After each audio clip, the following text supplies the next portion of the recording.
आने वाले लोकसभा चुनाव में आप एनडीए की स्थिति क्या देख रहे हैं, और आपको लग रहा है कि जाति सर्वे और जिस तरीके से नियुक्तियां नीतीश कुमार की सरकार कर रही है वो आपको नुकसान पहुंचाने वाली है? आप वहां पर डिफेंसिव हैं, और लालू और नीतीश की जोड़ी ने 2015 में भी जोरदार शिकस्त एनडीए को दिया था, वैसी स्थिति बनता आप देख रहे हैं।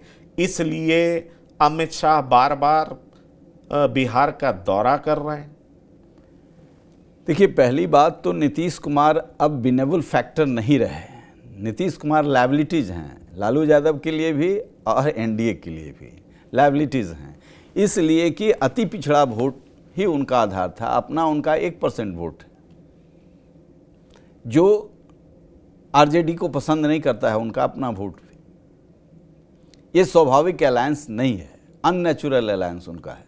वो पलटा पलटी मारते रहे हैं और बीजेपी उनको स्वीकार करते रहा है, लेकिन बीजेपी का भी वर्कर, जो किसी भी जाति का बीजेपी का वर्कर हो, अब नीतीश कुमार के कुकर्मों को ढोना नहीं चाहता है।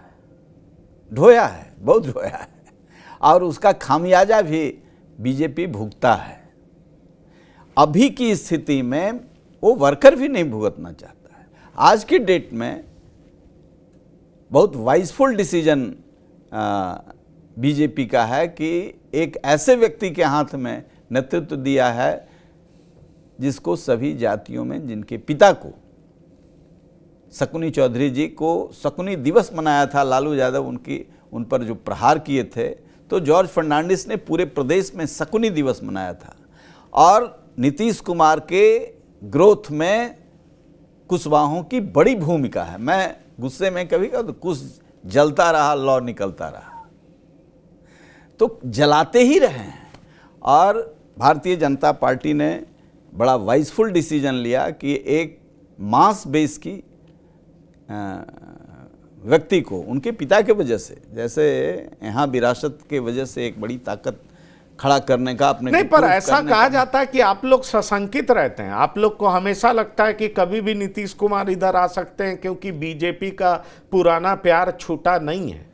और इस बात की शंका अगर आप लोगों में बनी रहती है तो फिर ये आपको समझ में नहीं आता है कि अगर ऐसी स्थिति हुई तो आप करेंगे क्या। ये डर आप में भी होता है, मेरा मतलब चिराग पासवान की पार्टी में भी होता है, ये डर उपेंद्र कुशवाहा की पार्टी में भी होता है कि अगर ऐसा हो गया तो फिर आप लोगों की प्रासंगिकता एनडीए में रहेगी नहीं, फिर आप जाएंगे क्यों। क्योंकि आज भी आप लाख कह लें, लेकिन दबी जुबान में ये चर्चा बिहार की सियासत में हमेशा चलते रहती है कि नीतीश एक बार फिर पलटी मारेंगे और नीतीश एक बार फिर बीजेपी में आएंगे, और बीजेपी में आएंगे तो आप लोग का होगा क्या। इस अल्टी पलटी में कल एक फैक्टर थे। इस पलटी में किसी एलाइज को कोई खतरा नहीं।